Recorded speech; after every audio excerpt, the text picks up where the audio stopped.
couple lamps, roll a couple plants, work a couple grams. The man sniffing cannabis in the video, who earlier played Captain Blunt, is Alan Glantz, the CEO of Juicy Fields and the face of the company.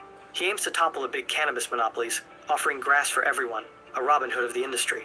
On the Juicy Fields website and LinkedIn, he presents himself as a genius businessman, although his English, despite an alleged elite US university degree, seems a bit rusty in most interviews. Still, the message resonates, and a community forms. And to be fair, if you ignore the CEO's questionable CV, Juicy Fields seems pretty legit at first glance. They keep their profit promises and pay out hefty sums regularly. In 2021, a staggering 72 tons of cannabis are allegedly harvested, and in just 2 years, Juicy Fields has already attracted 500,000 investors, many from Germany, but also from Austria, Spain, and Portugal. Juicy Fields is a massive success, but then things quickly start to fall apart. On June 2022, the German financial regulator BaFin rules that unless Juicy Fields submits a prospectus, a mandatory declaration outlining the company's structure and business model, Juicy Fields will not be allowed to continue trading in Germany. Initially, Juicy Fields is banned from recruiting any new investors in the country, and soon after, it faces a complete ban on offering its virtual cannabis plants.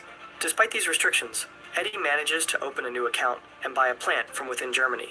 It seems Juicy Fields is ignoring BaFin's demands. Virtual plants, boy. On July You getting that money back though, they 2022, said. BaFin So slaps Juicy Fields as with long a as hefty they do what fine they do. of 1 million euros. As news of the fine breaks, a wave of anxiety Until they washes over stopped Eddie. it. Just when he thinks it couldn't get worse, Juicy Fields announces they have a new boss. Money, money, green. Started with a dream. Now we getting rich now, me. Money, money. Alan Glantz, the company's CEO, who prominently appears in music videos and Juicy Fields promotions, steps down. The new leader is Willy van der Merwe, a cannabis entrepreneur from South Africa. On July 13th, Eddie receives an unusual email from Juicy Fields stating that all members and remaining staff have decided to go on strike. Shortly after, some of Juicy Fields' official Telegram groups most people and don't social know media that. accounts Just suddenly because they disappear. said he's a South Eddie African, realizes don't that assume something's he's terribly black. wrong and finds himself unable to log into the platform.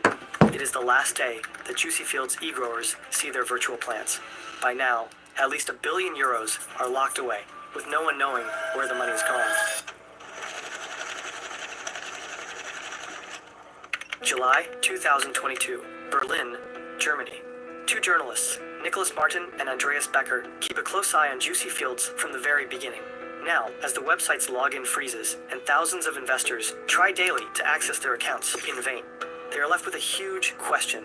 Was Juicy Fields, from the very start, a criminal project? Did all those virtual cannabis plants that investors saw on their screens actually exist in real life? And if so, where? They go through all the newsletters and website screenshots they can find, identifying a total of 20 companies Juicy Fields claims to have partnered with.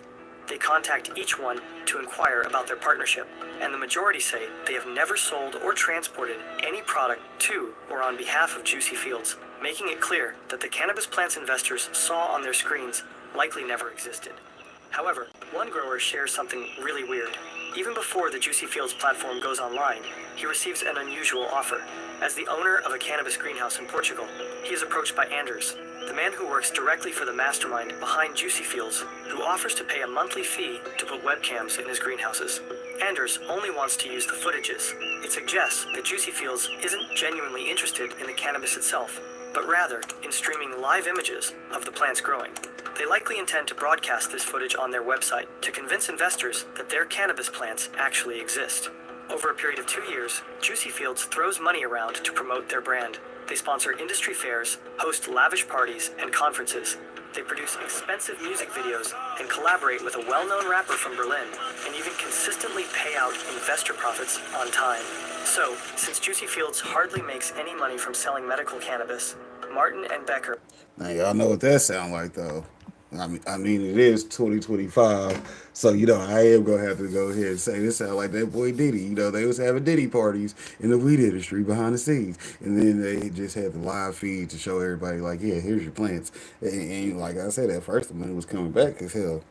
Like they said, they ran up $1 billion because guess what? They kept getting people to put in, and then once you pay them back, then they come back and put in more. It's called a good business plan. You actually ran a legitimate business while you was fucking off, but that's that bullshit.